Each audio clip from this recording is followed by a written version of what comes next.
nyata yang telah mereka buat dengan judul budaya positif. Dan pada kesempatan ini kami akan berikan kesempatan kepada kedua calon guru penggerak untuk menyampaikan atau memaparkan terkait dengan aksi nyata yang telah mereka buat.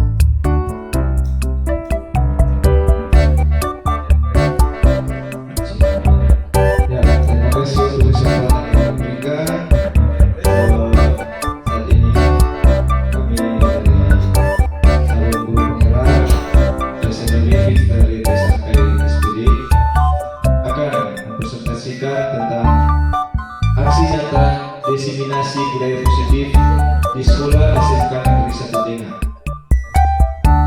Nah, selanjutnya urutan kegiatan yang akan dibahas pada hari ini yaitu yang pertama ada kegiatan berdoa, selanjutnya ada ice breaking dan ada suatu kesepakatan kelas. Dan di kegiatan ini ada perubahan paradigma belajar, disiplin positif, motivasi perilaku manusia, kebutuhan rasa, posisi kontrol restitusi, keyakinan kelas, serta segitiga restitusi yang akan kami bacakan sebentar masing-masing dari saya dan si Ena. Dan di kegiatan penutup nantinya ada umpan balik dari guru dan ada refleksi. Oke, kita masuk pada kegiatan yang pertama yaitu berdoa. Boleh minta kesediaan setelah untuk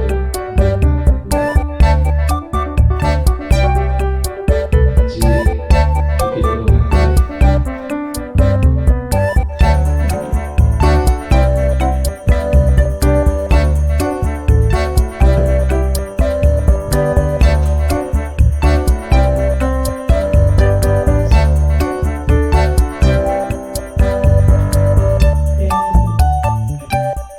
Ya, sebelum lanjut, mari berdoa.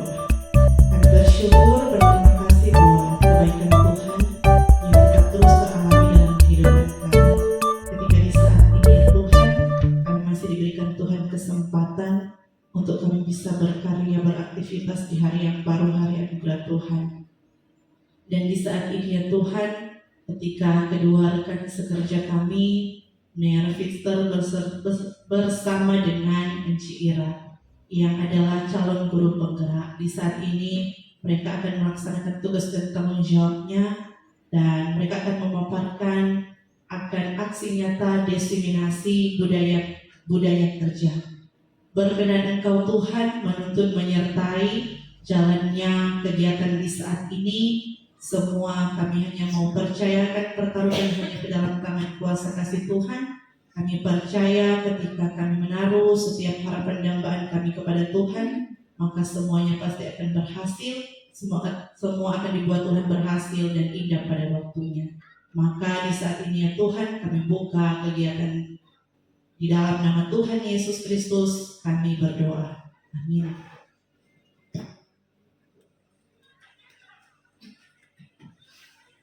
Ya, terima kasih untuk Ibu Guru Vivi Kodongan SPD yang telah memberikan doa pembukaan untuk kegiatan hari ini. Selanjutnya kita akan masuk ke tahap berikut seperti yang kita semua lakukan kepada anak-anak, yaitu ada suatu ice breaking. Nah, kita akan masuk di ice breaking. Nah, karena ini waktu masih pagi, orang akan buat ice breaking dengan tema tepuk semangat supaya orang lebih semangat. Boleh teman-teman, Bapak Ibu Guru? Oke, nanti sama-sama kita peragakan bersama tepuk semangat yang pernah kami lakukan juga di kegiatan Lokakarya di calon guru penggerak. Oke, sama-sama kita berdiri. Mohon untuk berdiri, kita lakukan bersama ice breaking. Tepuk semangat. Jam, ding ding ding, dung dung dung, dang dang dang, ding ding ding, dung dung dung.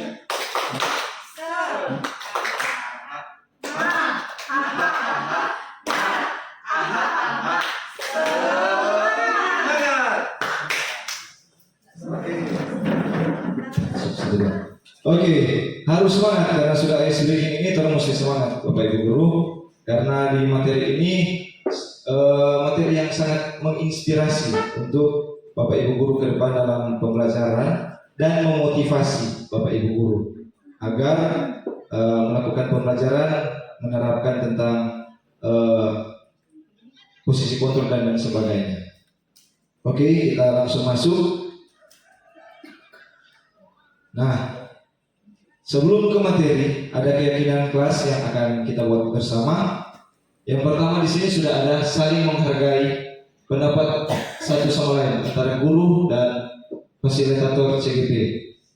Selanjutnya ada izin saat ke toilet dan angkat tangan jika ada yang akan ditanyakan. Apa boleh disetujui bersama ini? Boleh.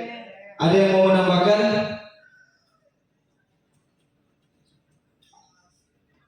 Mungkin ada yang mau menambahkan? Ya, mungkin di sini kalau boleh, sudah ada kan angkat tangan jika ada yang akan ditanyakan. Ada yang mau ditambahkan? Oke, sudah pas. Ya, kita lanjut ke materi awal, yaitu tentang perubahan paradigma belajar. Di sini Bapak Ibu guru, orang boleh ketahui bersama tentang paradigma belajar. Nah, mungkin di sini Bapak Ibu guru tahu tentang kata paradigma belajar ini. Ada yang sudah tahu tentang kata paradigma belajar? Boleh? Tentang kata paradigma belajar, ada yang boleh jelaskan tentang kata paradigma belajar? Mungkin Bapak Ibu kasih belajar Pak anak-anak atau murid-murid tentang pembelajaran di dalam kelas. Mungkin di kelas tersebut orang menerapkan pola, metode, dan model pembelajaran. Nah, apa itu paradigma belajar Bapak Ibu? Oke, sebelum lebih jauh orang ke kata paradigma belajar ini, di sini ada pertanyaan pemantik Bapak Ibu. Jadi mohon untuk orang tanggapi bersama. Di sini orang akan memilih kata setuju atau tidak setuju. Dari pertanyaan ada dua pertanyaan ini kita harus memilih setuju atau tidak setuju. Nah, orang masuk di pertanyaan yang pertama, yaitu pemberian hukuman disiplin kepada setiap murid seperti menghadap bendera ketika terlambat dan menyuruh lari di lapangan ketika tidak membuat tugas dapat membuat disiplin murid. Bagaimana tanggapan Bapak Ibu? Teman-teman guru, setuju atau tidak? Coba angkat tangan. Yang setuju, angkat tangan. Maksudnya di sini Bapak Ibu, orang akan memberikan hukuman disiplin kepada murid menghadap bendera ketika terlambat dan menyuruh lari berputar di lapangan ketika tidak membuat tugas. Apakah ini bisa membuat murid berubah kelakuannya atau bagaimana Bapak Ibu? Setuju atau tidak setuju? Tidak setuju. Yang tidak setuju mohon berikan tanggapan.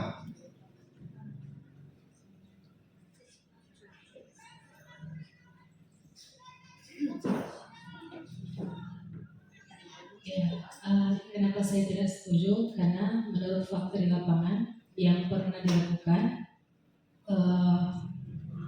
pemberian hukuman itu kepada murid berdiri menghadap bendera dan menyuruh mereka lari ternyata tidak memberikan efek jerah kepada mereka, karena mereka berpikir kalau secara berulang-ulang itu dilakukan, itu hanya sebagai rutinitas saja. Jadi mereka. Oke, terima kasih untuk jawaban yang diberikan dari Ibu Guru Rizka Memang SPD. Nah, memang benar yang dimaksud di sini. Bagaimana kita sebagai guru-guru akan melakukan tindakan disiplin sesuai tentang kata paradigma belajar. Jadi Bapak Ibu, di sini yang harus kita pilih yaitu tidak setuju dengan pemberian hukuman disiplin tersebut. Karena itu sesuai dengan yang dimaksudkan Ibu Guru Rizka tadi, yaitu hanya suatu rutinitas. Nantinya anak-anak akan terbiasa. Berikut membuat kesalahan lagi, diulang kembali untuk kesalahan tersebut. Jadi anak-anak akan terbiasa dengan hukuman-hukuman tersebut. Kalau boleh Bapak Ibu, untuk saran, kita tidak menggunakan hukuman disiplin tersebut. Oke, kita lanjut ke pertanyaan yang kedua. Penerapan disiplin positif kepada setiap murid dapat dengan cara memberikan suatu konsekuensi yang tepat dengan membangkitkan kesadaran diri murid. Setuju atau tidak setuju, Bapak Ibu? Jadi orang akan membuat suatu konsekuensi. Misalnya, jika siswa itu terlambat, apa yang harus diperbuat? Bukan dengan melakukan suatu hukuman. Setuju atau tidak setuju? Setuju. Ya, kalau setuju, coba berikan pendapat. Siapa yang boleh, Bapak Ibu, teman-teman guru? Ada yang boleh untuk menjawab? Ya, jadi begini, untuk konsekuensi yang tepat, kita sebagai guru-guru harus mencari cara atau mencari metode yang tepat untuk memberikan disiplin positif kepada setiap siswa yang melanggar peraturan. Nah, di sini kita akan melihat pengertian dari paradigma belajar. Pengertian dari paradigma belajar yaitu kerangka atau cara berpikir atau pandangan umum tentang bagaimana proses belajar berlangsung. Paradigma ini mempengaruhi segala aspek pembelajaran, mulai dari peran guru, siswa, materi pembelajaran, hingga metode penilaian. Jadi, Bapak Ibu guru, ini paradigma belajar ini yang harus orang, kalau misalnya orang ubah, orang pola pikir dari orang pola pikir lama, untuk menerapkan disiplin positif yang lebih baik kepada setiap siswa. Itulah salah satunya masuk di dalam paradigma belajar. Selanjutnya kita akan masuk di materi teori kontrol menurut Dr. William Glasser. Nah, ini Dr. William Glasser dia meluruskan tentang beberapa miskonsepsi tentang makna kata kontrol. Karena orang sebagai guru-guru akan memberikan suatu kontrol kepada setiap murid.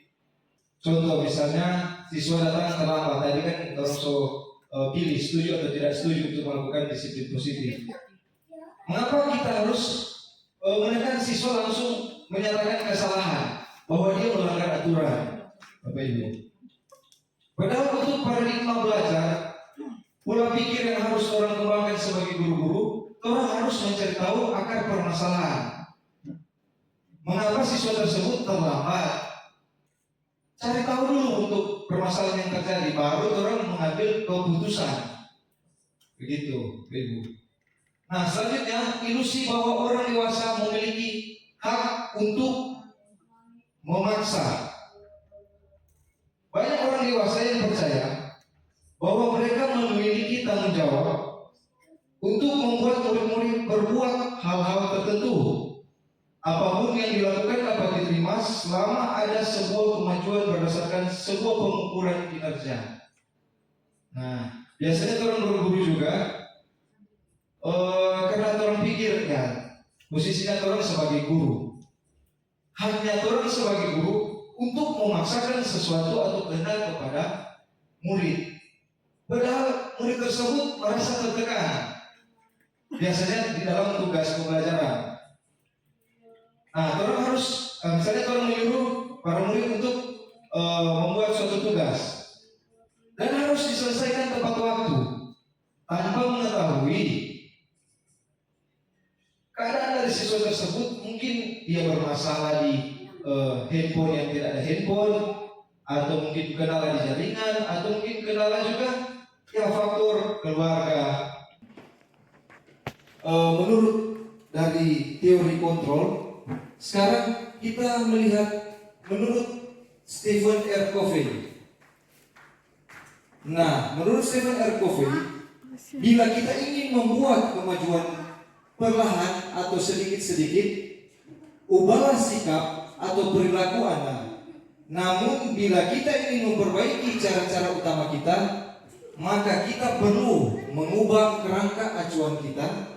Ubahlah bagaimana Anda melihat dunia, bagaimana Anda berpikir tentang manusia.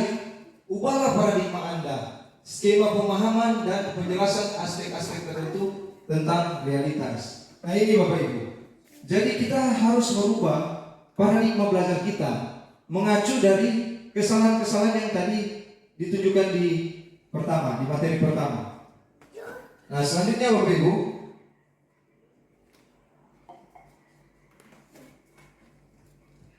di sini ada kata disiplin positif. Mungkin Bapak Ibu pernah mendengar kata disiplin positif. Nah, di sini ada pertanyaan. Ketika mendengar kata disiplin, apa yang terbayang di benak Bapak Ibu? Apa yang terlintas di pikiran Bapak Ibu tentang kata disiplin ini? Boleh Bapak Ibu tentang kata disiplin? Boleh? Apa itu kata disiplin?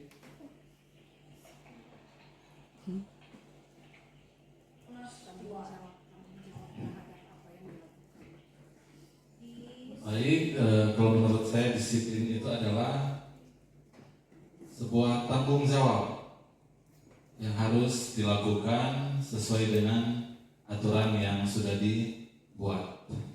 Itu saja. Terima kasih. Ya, bagus sekali. Maksud dari kata disiplin Bapak Ibu, di sini sudah kita lihat bersama. Disiplin berasal dari kata disiplina yang artinya belajar. Disiplin mengacu pada disiplin diri yang memiliki tanggung jawab terhadap apa yang dilakukan berdasarkan nilai yang diyakini.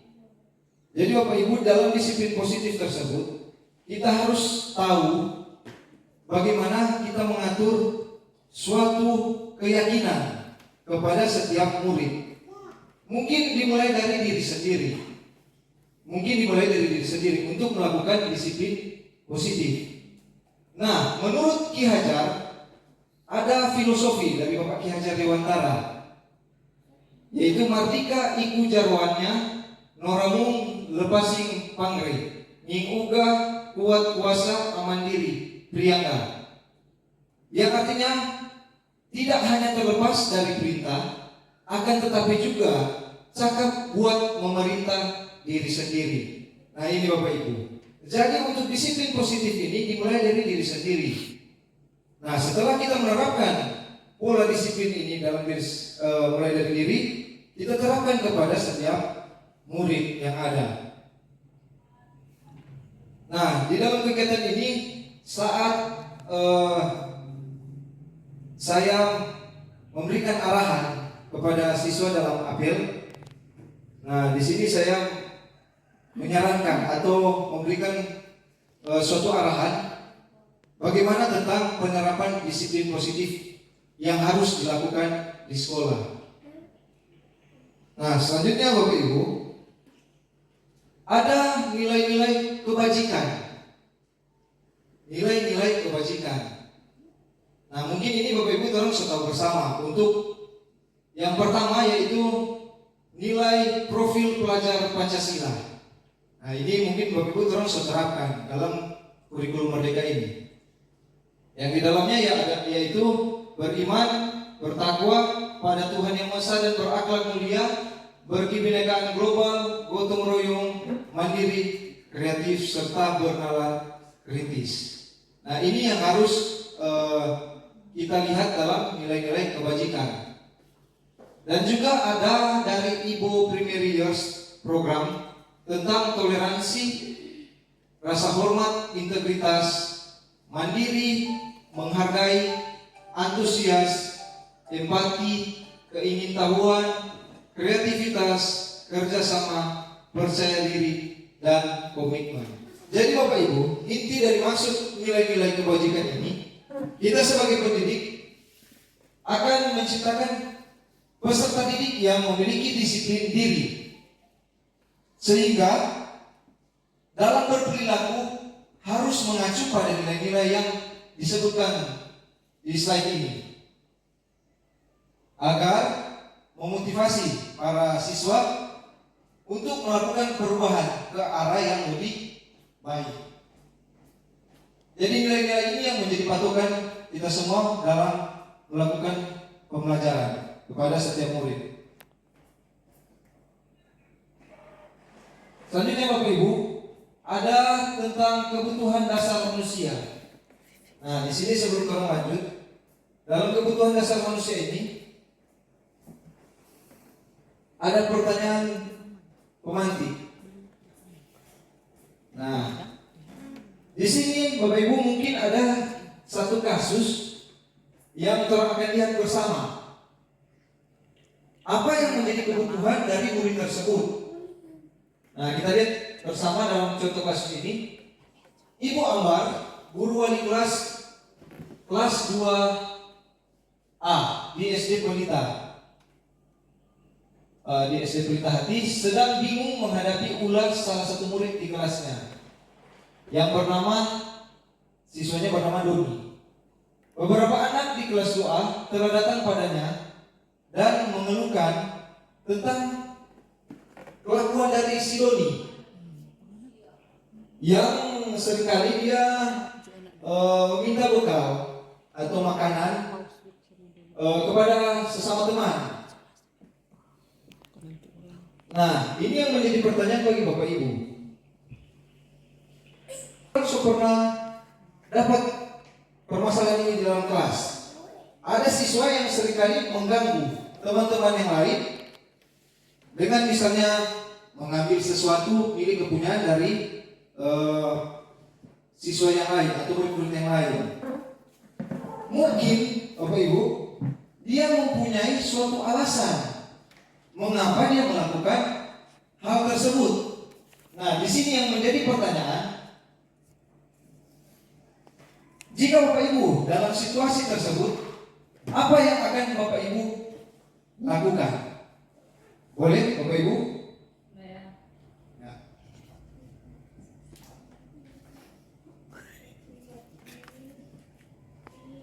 Terima kasih untuk kesempatan. Mungkin jika saya berada di situasi tersebut, hal yang saya lakukan pertama yaitu memanggil anak tersebut. Pertama, mencari tahu apa yang terjadi di kelas. Seperti yang disampaikan tadi, yang terjadi yaitu si Doni sering meminta bekal dari teman-teman secara paksa. Ya, bisa sebagai seorang guru, kita mencari tahu dahulu mengapa anak itu melakukan hal tersebut. Mungkin saja karena ini berbicara makan, berarti di pikiran saya bisa saja dia tidak mendapatkan makanan di rumah. Contohnya itu. Mungkin saja dia tidak mendapatkan perhatian dari orang tua. Tidak ada kepedulian dari orang tua terkait dengan kebutuhan anak dalam hal makan. Mungkin saja di pagi hari ketika bangun langsung bersiap-siap datang di sekolah tanpa diperintahkan oleh orang tua untuk sarapan terlebih dahulu. Bahkan mungkin saja karena dia tidak mendapatkan uang jajan, sehingga karena merasa lapar di sekolah bisa saja dia melakukan hal tersebut, yaitu meminta makan kepada teman dengan paksa. Yang walaupun mungkin ada saja teman-teman yang dengan kerelaan akan memberikan, tetapi karena caranya dia yang meminta makan dengan paksa, sehingga banyak teman-teman yang mengeluhkan hal tersebut kepada guru-guru. Terima kasih. Bagus sekali jawaban dari Bu Guru Rizka. Mohon aplausnya. Ya, jadi Bapak Ibu, dari kasus tersebut kita bisa melihat di dalam ada tabel ini, Bapak Ibu. Bisa kita lihat dia masuk di dalam poin 1, 2, 3, 4 atau 5, Bapak Ibu. Yang bisa kita lihat. Nah, bisa saja juga masuk di poin bertahan hidup. Karena menurut jawaban tadi dari Guru Rizka, memang benar. Kemungkinan di rumah dia tidak dapat perhatian dari orang tua, misalnya dia menginginkan makanan untuk dikonsumsi di sekolah, tetapi istilah bahasa Manado bilangnya apa kasih bungkus makanan. Begitu Bapak Ibu. Jadi Bapak Ibu, orang dari contoh kasus tersebut bisa orang ambil kesimpulan. Jangan orang langsung membuat suatu pernyataan atau suatu aturan agar membuat siswa tersebut merasa bersalah. Begitu, langsung menekan dia ke arah merasa bersalah. Sebenarnya yang harus kita terapkan nanti sebentar akan dijelaskan oleh teman guru saya Ibu Ira Pangela tentang segitiga restitusi. Nah, di sini Bapak Ibu kita lihat kebutuhan dasar manusia adalah segala sesuatu yang kita lakukan untuk mendapatkan yang kita inginkan. Jadi kalau orang ingin mendapatkan sesuatu, orang berusaha untuk orang mau capai. Nah, seluruh tindakan yang kita lakukan memiliki tujuan tertentu dan semua usaha terbaik yang kita lakukan adalah dalam rangka agar kebutuhan dasar kita tercukupi dengan baik. Nah, banyak kali tuh Bapak Ibu, orang juga sebagai guru biasanya orang untuk mengejar target, biasanya orang melupakan setiap murid. Contoh di dalam kelas. Selanjutnya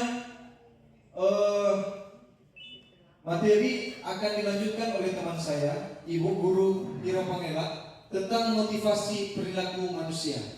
Pada Ibu Ira dipersilakan. Terima kasih untuk kesempatan yang diberikan. Jadi saat ini juga saya akan menjelaskan atau memaparkan kebutuhan hidup bersama dalam menangani kasus-kasus yang telah ada dan mungkin merupakan sebuah budaya positif di sekolah yang perlu diterapkan di lingkungan belajar kita. Dan saat ini kita datang pada motivasi perilaku manusia. Nah, berkaca dari apa yang dilakukan oleh Doni tadi ketika setiap hari meminta bekal makanan kepada teman-temannya, bahkan ada guru yang menjawab bahwa bisa saja Doni itu ada dalam posisi mempertahankan hidup atau bertahan hidup. Dan ketika Doni melakukan hal itu pasti ada motivasi yang hadir di dalam diri Doni sehingga Doni melakukan hal itu seperti yang dikatakan oleh Ibu Rizka. Jadi di sini ada motivasi perilaku manusia terbagi dua, yaitu motivasi ekstrinsik dan motivasi intrinsik. Motivasi intrinsik itu ada untuk mendapatkan imbalan dan penghargaan dari orang lain, untuk menghindari ketidaknyamanan atau hukuman, dan motivasi ekstrinsik untuk menjadi orang yang mereka inginkan dan menghargai diri sendiri, bahkan nilai-nilai yang mereka percaya. Jadi, orang bisa simpulkan bahwa apa yang dilakukan Doni ini merupakan ada motivasinya, motivasi perilaku manusia dalam hal ini yang dilakukan oleh Doni, motivasi intrinsik, motivasi ekstrinsik seperti yang ada. Jadi ketika kita menjumpai anak-anak yang memiliki kasus-kasus atau permasalahan di sekolah, contoh seperti Doni tadi, contoh juga ada anak yang datang ke sekolah menggunakan sandal, tidak menggunakan sepatu, tidak menggunakan seragam lengkap, sama tadi ada yang bolos, izin istirahat tetapi tidak baik-baik dan sebagainya. Kita gali motivasi yang ada pada diri mereka. Kemudian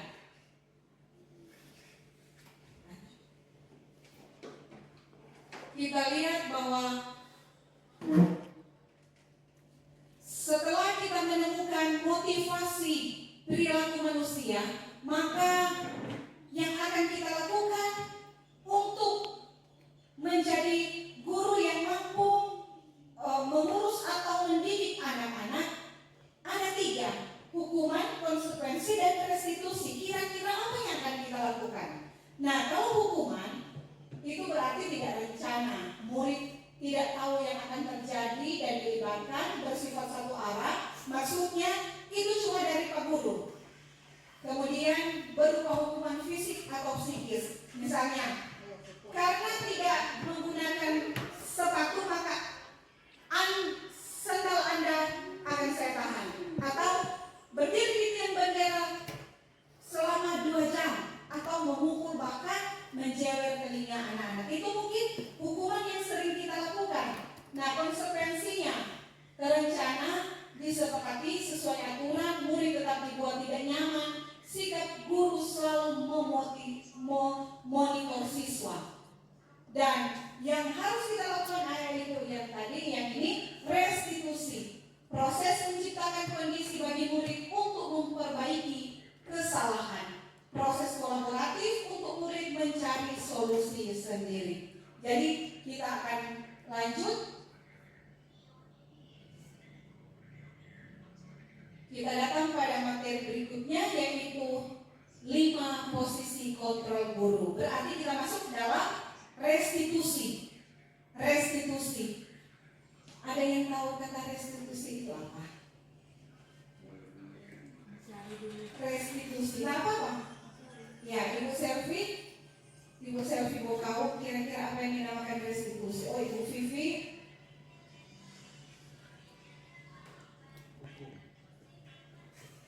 Neroy bilang hukum. Yang Ibu Vivi apa? Restitusi.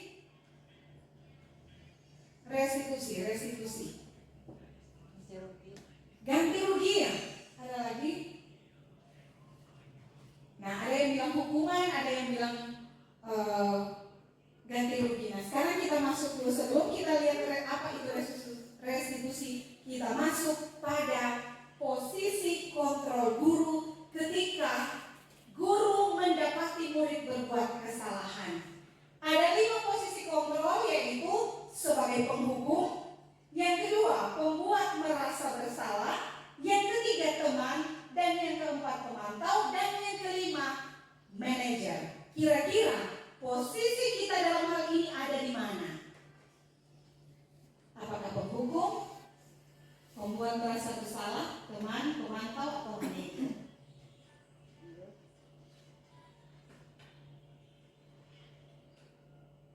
Nah, kasus penerapan, kita lihat di sini ada kasus selalu bolos dan berteriak-teriak saat pelajaran berlangsung. Sering terjadi kan di sekolah kita, ada satu siswa yang hobi sekali berteriak sampai mengeluarkan kata-kata kasar. Bahkan bukan cuma berteriak, sering bolos. Biasanya yang hal yang kita lakukan yaitu membersihkan toilet siswa dan memanggil di kantor, memberikan arahan, bahkan kadang-kadang kita menjewer telinga dan lain sebagainya. Berarti itu posisi kita sebagai penghukum. Jadi orang ketika orang bilang, sini anak, kenapa tidak pakai sok? Apakah tuh sandal ini aturan sekolah? Biasa kan seperti itu. Kasih tuh swab di kantor, ini boleh pakai di dalam kelas. Maka posisi kita pada saat itu adalah sebagai penghukum. Yang kedua, setiap hari diberitahu tapi tidak ada perubahan. Kamu mengecewakan guru. Biasa orang kayak gitu toh. Purwakosi nih. Kira-kira apa yang Anda lakukan bagus atau enggak? Kok nggak sampai orang tua itu kecewa atau tidak? Guru yang mendengar kecewa, tersinggung atau tidak? Nah, itu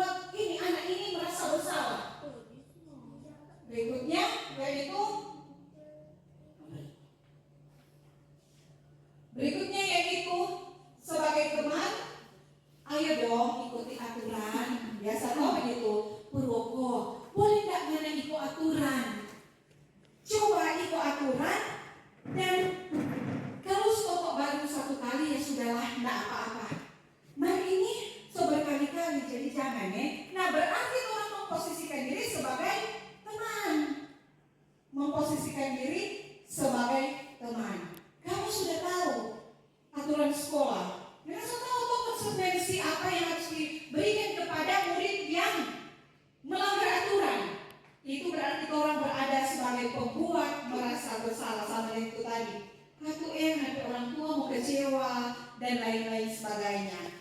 Dan yang kelima yaitu teman sudah tadi, apakah kamu tahu kesalahanmu? Dan yang terakhir manajer. Seorang manajer seharusnya ketika ada dalam posisi ibu kelas 2A tadi, dia pasti akan memanggil, halo Doni, apa kabar hari ini?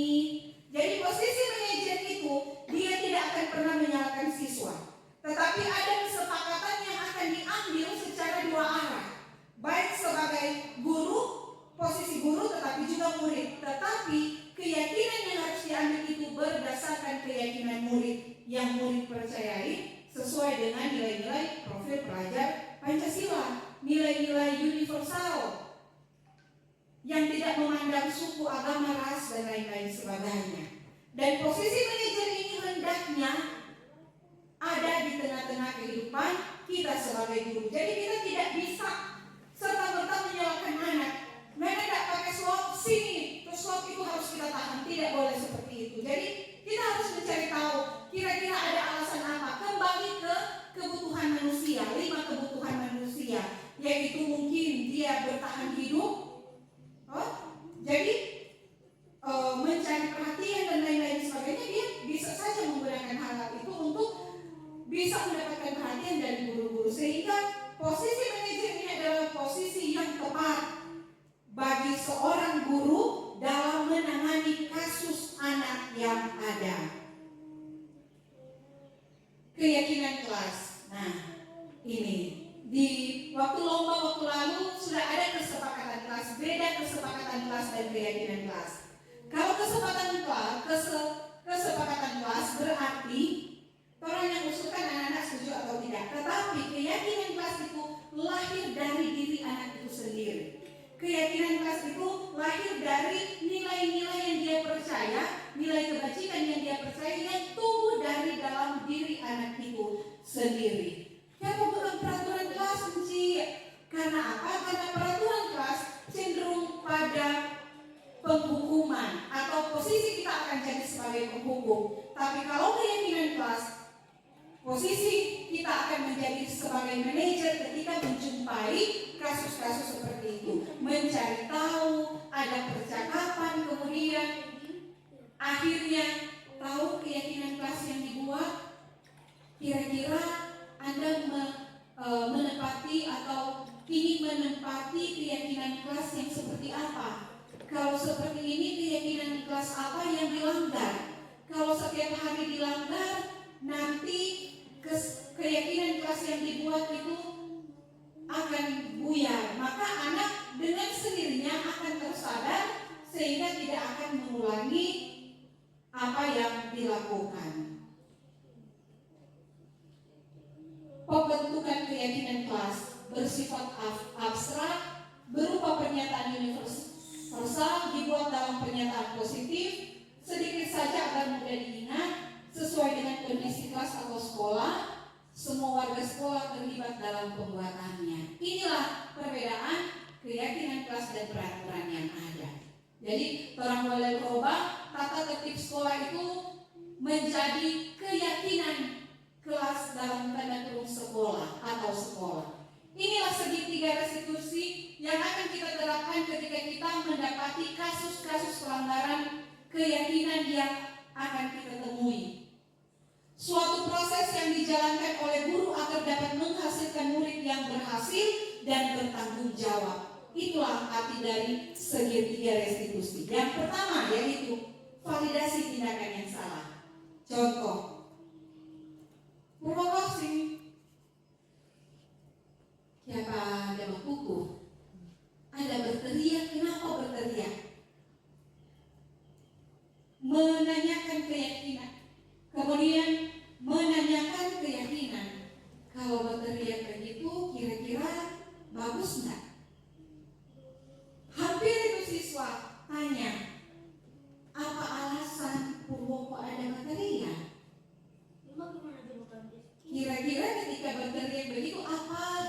positif vibes yang didapat, negatifnya apa, dan lain-lain sebagainya. Dan kemudian ketika validasi tindakan yang salah, menanyakan keyakinan, kita masuk pada menstabilkan identitas ini. Jadi langsung ketika sudah melaksanakan 2 langkah, kita stabilkan identitas yang ada, kita menanyakan alasan, kemudian keyakinan kelas apa yang dilanggar, dan akhirnya kita memberikan solusi. Jadi solusi 2 arah, dari murid dan dari guru, sehingga murid tidak terkesan dipaksakan menjalankan apa yang harus diterima. Jadi murid merasa bahwa iya, ini harus kita terima karena kita melakukan pelanggaran terhadap aturan yang ada, tetapi bukan sebuah hukuman. Demikian. Lanjut, kita lihat menstabilkan identitas. Berbuat salah itu wajar. Ini ada berdasarkan prinsip proses pembelajaran, buat kesalahan adalah bagian dari hal-hal yang wajar. Orang boleh menggunakan kata-kata seperti ini, berbuat salah itu wajar. Tidak ada manusia yang sempurna. Ibu dan bapak tidak mencari kesalahan, tapi ingin mencarikan solusi dari permasalahan ini. Kamu berhak merasa seperti itu. Itu berarti langsung menstabilkan identitas murid. Nah, apa Purwoko? Berbuat kesalahan itu wajar. Tidak apa-apa baby, membuat kesalahan itu wajar. Ibu bapak panggil bukan untuk menghukum dan mengintimidasi Anda, tetapi kita akan mencari solusi secara bersama. Berarti kamu ada dalam posisi manajer.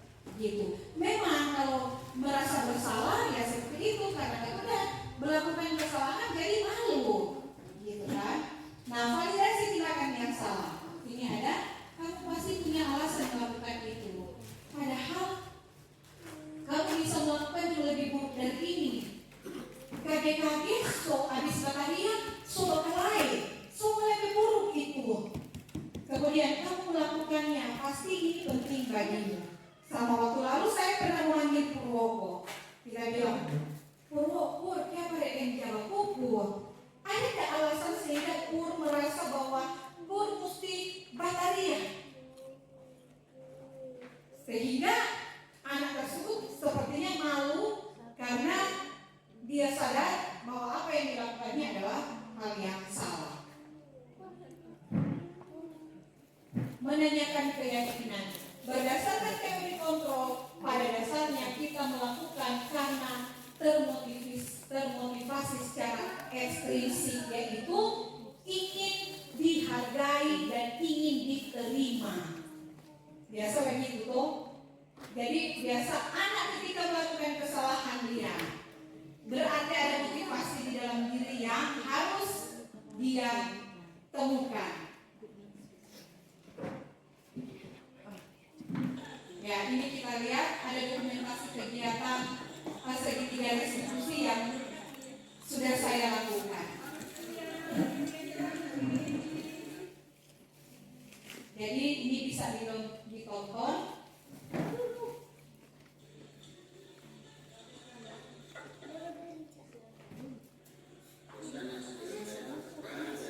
Nah, ini juga adalah umpan balik dari penanganan segitiga restitusi yang dilakukan oleh Bapak Fitzger dan Ibu Ira.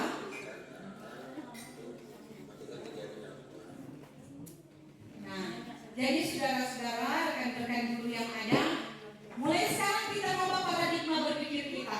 Kita tidak lagi menghukum anak, kita tidak lagi memposisikan diri sebagai penghukum, kita tidak lagi memposisikan diri sebagai pembuat merasa bersalah, tetapi kita memposisikan diri sebagai manajer.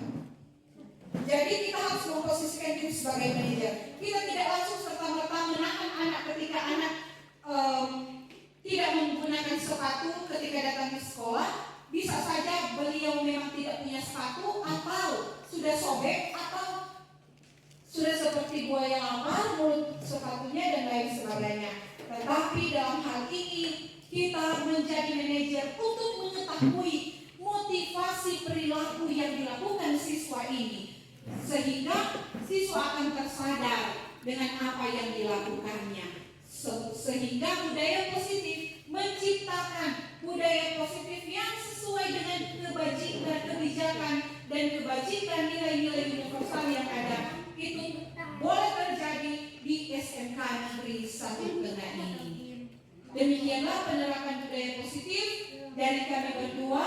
Saya Ira Dianisa Pangaila, SPD, CGP Angkatan 11 dari SMK Negeri 1 Tengah ini, dan rekan saya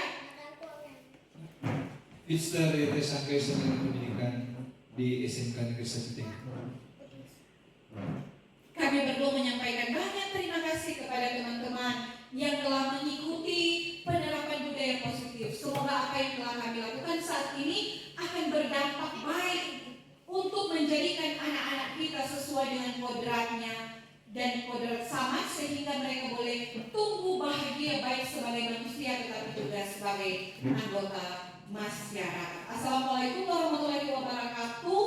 Shalom, selamat sore. Terima kasih. Sampai berjumpa lagi.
tentang kelakuan dari si Doni